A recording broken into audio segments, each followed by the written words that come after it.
जो कार्डियन टेम्पल है वो फिर से जिन्हों को अपने पास बुला रहा है, जहाँ से उसे उसकी पावर्स ऑब्टेन हुई थी, जहाँ पे उसने अपने दोस्तों का असली चेहरा देखा था, जहाँ वो मरते मरते बचा था। और अभी चाहे कितनी शर्मा की हुई है, क्या उसने अपने प्यार का इजहार जिन्हों को कर दिया। और अभी हम लोग क्या देख रहे हैं, एक तरफ बेरो, एक तरफ चाहे, और अब क्या इनका फाइट होने वाला है। हेलो गाइस, तो गाइस आज के इस वाली वीडियो में हम लोग सोलो लेवलिंग के सीजन 3 के एपिसोड 2 को एक्सप्लेन करने जा रहे हैं। और प्रीवियस वीडियो के आखिर में हम लोगों ने देखा था कि संग जिन्हों की पावर्स की अभी कोई भी लिमिट्स नहीं है।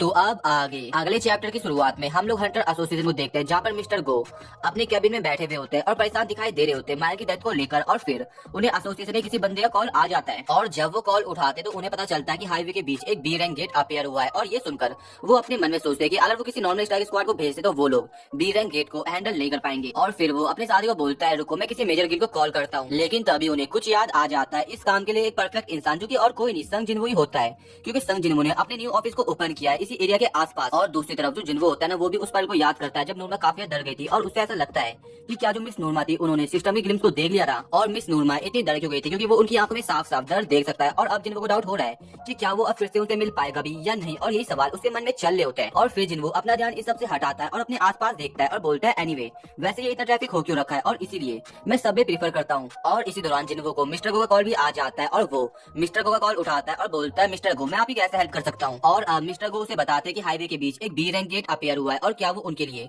उस गेट को हैंडल कर सकते हैं। तो जिनको जवाब देता है, ये सब तो मैं कर लूंगा, लेकिन बिना एंटी परमिट के जाना मेरे लिए सही रहेगा क्या। और अब मिस्टर गो उससे पूछते हैं, वैसे तुम मेरे को ये बताओ कि उन एंटी परमिट का इंचार्ज कौन होता है। तो जिनको जवाब देता है, हंटर एसोसिएशन। और मिस्टर गो बोलते हैं, तुम अभी किससे बात कर रहे हो। और जिनको समझ जाता है कि वो मिस्टर गो से एक बेवकूफ बड़ा सवाल ही पूछ रहा था। और उसके बाद सीन चेंज होता है और हम लोग उस एरिया को देखते हैं जिस जगह बी रैंक गेट अपीयर हुआ है। और जब जिन्हो गेट की तरफ जा रहा होता है, तभी उसे एक हंटर एसोसिएशन की मेंबर रोक देती है और बोलती है, क्या तुम संग जिन्हो एक ऐसे हंटर। और अब वो बंदी संग जिन्हो भड़कना शुरू हो जाते हैं कि वो एक ऐसे हंटर हुआ तो क्या हुआ। इसका मतलब ये नहीं है कि वो किसी प्रोटोकॉल को इग्नोर करेगा। और फिर वो उससे उसका एंटी परमिट मांगती है, और अब जिन्हो के पास कोई ऑप्शन नहीं होता, एंड देन वो मिस्टर गो को कॉल कर देता है। और फिर बंदा मिस्टर गो का कॉल उस बंदी को पकड़ा देता है, और ये देखकर वो डर जाती है और बोलती है, वैसे लाइन पे है कौन। तो जिनको जवाब देता है, लाइन पे वो इंसान है जिसके साथ तुम आर्ग्यू नहीं कर सकती। और फिर वो बंदी मिस्टर गो से माफी मांगती है और जिनको को इजाजत देती है गेट के अंदर जाने का। और जब जिनको गेट के अंदर जाता है ना, तो वहाँ पे जो दूसरे लोग होते हैं वो काफी चौक जाते हैं, बिकॉज जो गेट होता है वो रेड गेट के अंदर ट्रांसफॉर्म हो चुका है। और फिर हम जिनको को देखते हैं जो कि अपने आसपास का एरिया देखता है और बोलता है, मेरे को ऐसा फील हो रहा है कि मैं रेड गेट के अंदर एंटर कर चुका हूँ, और जो एंट्रेंस है वो भी क्लोज हो चुका है, और शायद मेरे को अब अपने आप को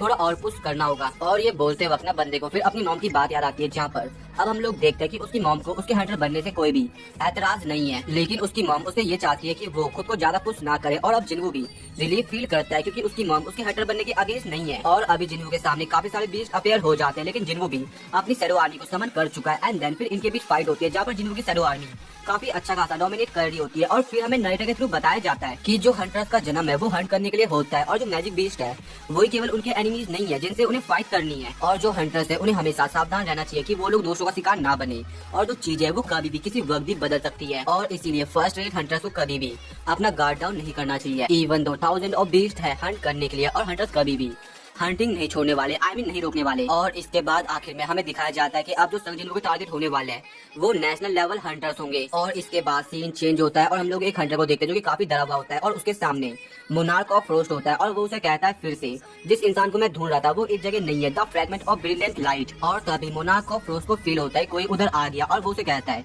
तुम यहाँ पर क्यों आए योगुमन। तो योगुमन जवाब देता है, मैं तुमको कुछ इन्फॉर्मेशन बताने के लिए आया हूँ लैंड ऑफ ईस्ट के बारे में। और यहाँ पर वो साउथ कोरिया की बात कर रहा है, और इस जो क्रिएचर होता है, कैरेक्टर होता है, उसका नाम होता है योगुमन। और अब उधर जो मोनार्क ऑफ फ्रोस्ट होता है वो उसे जवाब देते, तुम उस छोटे से एरिया की बात कर रहे हो जिस जगह मोनार्क ऑफ शैडो रहते हैं, और मेरे को बिलीव है कि तुम वहाँ के इंचार्ज थे, है ना। और अब योगुमन अपने साथी को बताता है कि जो रूलर्स है वो उनके खिलाफ कुछ प्लान बना रहे हैं, लेकिन एक्चुअली प्लान क्या है वो हमें नहीं बताया गया है। और फिर मोनार्क ऑफ फ्रोस्ट उसे शैडो मोनार्क के बारे में पूछते हैं, तो योगुमन जवाब देता है, जब तक आर्किटेक्ट हमारे एलिमेंट को कैरी कर रहा है तब तक हमें कोई भी प्रॉब्लम नहीं है। और अभी जो योगुमन होता है वो हंसते हुए मोनार्क ऑफ फ्रोस्ट को यही बोलता है, मेरे पास तुम्हारे लिए एक और इंटरेस्टिंग न्यूज है, ये कंफर्म हो गया है कि जो greatest fragment of brilliant light है वो भी साउथ कोरिया में ही है। और जब वो लोग इस बारे में बात करते हैं तो मोनार्क ऑफ फ्रोस्ट भी बोलता है, मेरे को अभी ऐसा लग रहा है कि हमें यहाँ पे लालच दिया गया है, क्योंकि तभी उनके सामने जिन्हो का डैड आ जाता है। लेकिन वो लोग ना जिन्हो के डैड पर कुछ ज्यादा फोकस नहीं करते, और जो मोनार्क ऑफ फ्रोस्ट होता है वो गेट ओपन करता है वहाँ से जाने के लिए। लेकिन उससे पहले जो जिन्हो का डैड होता है वो उन पर अटैक करने की कोशिश करता है, बट उससे पहले मोनार्क ऑफ फ्रोस्ट एक सील क्रिएट कर देता है, आई मीन आई सील, जिससे वो जिन्हो के डैड के अटैक को ब्लॉक कर देते हैं। और इसके बाद उस जगह एक एक्सप्लोजन होता है। उसके बाद सीन चेंज होता है और हम लोग देखते हैं जिन्हो को, जिसके सामने काफी सारे बीस्ट होते हैं, बट जो उसके सारे सोल्जर्स होते हैं ना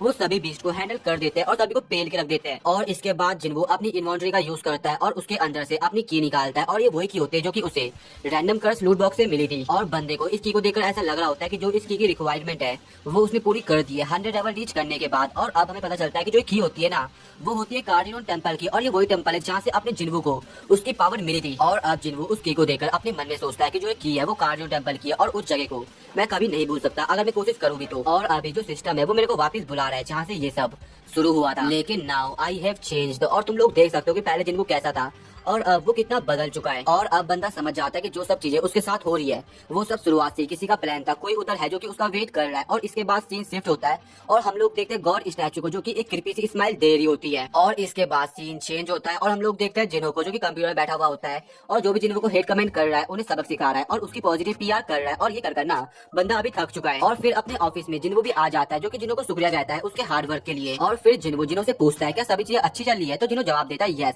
लेकिन आप इतने गंदे क्यों लग रहे हो। तो जिन्हो जवाब देता है क्योंकि अभी मैं डंजन से आ रहा हूँ और तुमने कहा था कि तुम्हें थोड़ा पैसों की जरूरत है हमारे गिल्ड को शुरू करने के लिए, राइट। और ये इतने सारा एसेसिन स्टोन देकर ना बंदा थोड़ा सरप्राइज हो जाता है और समझ जाता है कि जिन्होंने कोई हायर एंड गेट कोई क्लियर करा है। और फिर वो जिन्हों को बोलता है कि आप कभी मेरे को इंप्रेस करना बंद नहीं करने वाले और ये काफी पैसा है हमारे एम्प्लॉय को पे करने के लिए। और फिर जिन्हों बोलता है क्या एक मेंबर, तो जिन्हों बताता है कि आपको याद नहीं है हमें एक और फाउंडिंग मेंबर की जरूरत है। तो जिन्हों जवाब देता है हाँ मेरे को याद है, तुमने कहा था कि हमें गिल्ड एस्टैब्लिश करने के लिए 3 लोग चाहिए, guild master, voice guild master और एक एडिशनल मेंबर। इवन दो हमें एक ऐसे बंदे की जरूरत है जो कि इस हेडकाउंट को फुलफिल करे। और अच्छा ये होगा कि वो इंसान कोई डेलीगेट इंसान हो, क्योंकि हम ऐसे इंसान को नहीं ढूंढे जो कि टेम्पररी इधर काम करे। और एनीवे क्या कुछ और चीज भी है जिस बारे में तुम्हें मुझसे बात करनी है। तो जिन्हों बोलता है हाँ और एक जरूरी बात है वो। और ये सुनकर ना जिन्हों भी थोड़ा चौक जाता है और बोलता है क्या बात है। और फिर जिन्हों बताता है इन सब काम से पहले हमें अपने गिल्ड का नाम चुनना होगा। और फिर जिन्हों बोलता है अबे मेरे को ऐसा लगा कुछ इंपॉर्टेंट काम होगा। और फिर जिन्हों चिल्लाते हुए कहता है ये काफी इंपॉर्टेंट काम है। और फिर अब जिन्हों काफी सारे नाम सजेस्ट करता है जो कि किसी काम के नहीं होते, लेकिन अब जिन्हों से नाम सजेस्ट करता है कैसा रहेगा कि हम लोग अपने गिल्ड का नाम सोलो प्लेयर गिल्ड रखें। और ये सुनकर ना जिन्हों चौक जाता है और बोलता है क्या बोला आपने। तो जिन्हों जवाब देता है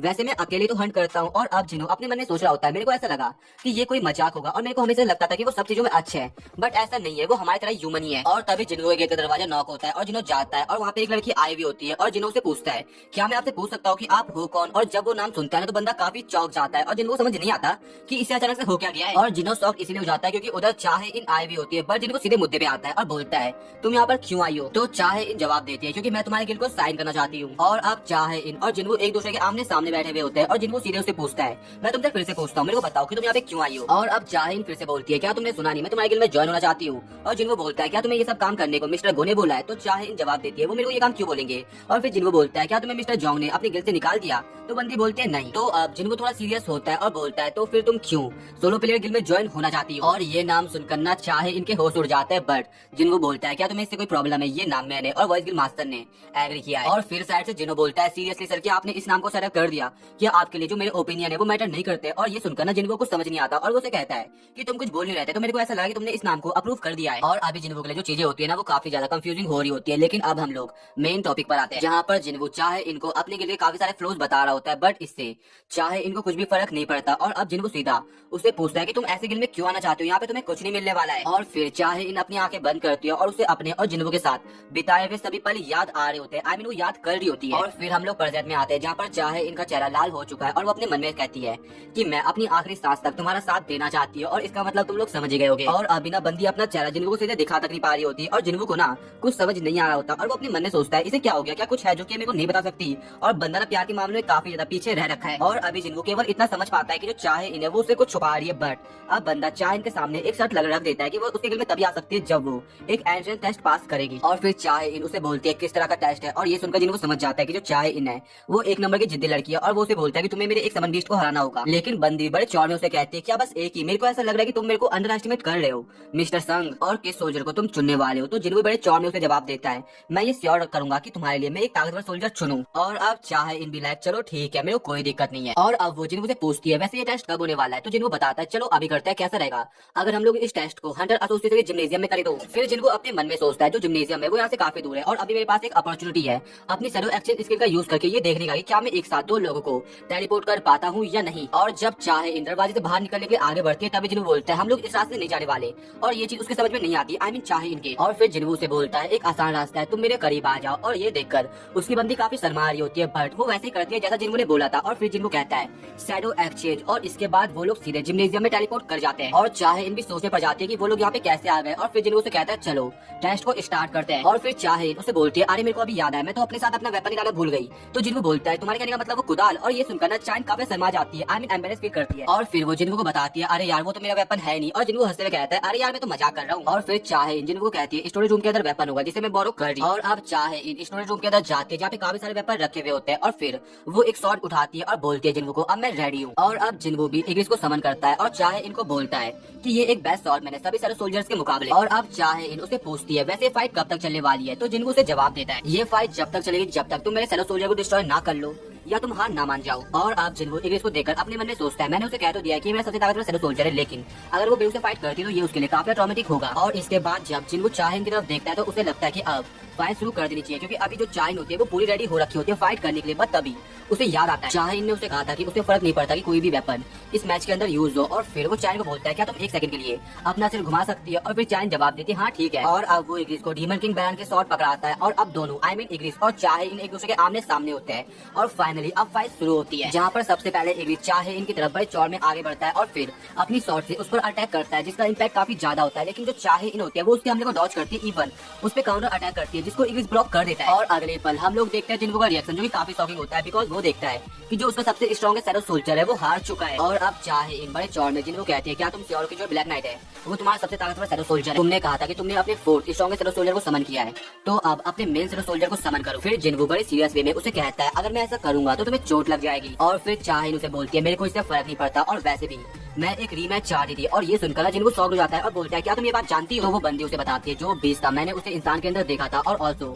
मैंने वो फुटेज भी देखी हुई है। और अब जिनको के पास कोई ऑप्शन नहीं होता चाहे इनकी बात मानने के अलावा। और फिर वो कहता है बेरो एंड देन जैसे बेरो समन होता है ना तो जो उसकी प्रेजेंस होती है वो चाइन को थोड़ा नर्वस कर देती है। और इसके बाद अब हम लोग अगले एपिसोड में देखने वाले चाहे इन वर्सेस बेरो। और इसी के साथ अपना एपिसोड खत्म हो जाता है। और अगर तुम्हें आज की वीडियो पसंद आती है तो वीडियो को लाइक चैनल को सब्सक्राइब एंड इस वाली वीडियो को अपने दोस्तों के साथ शेयर कर देना।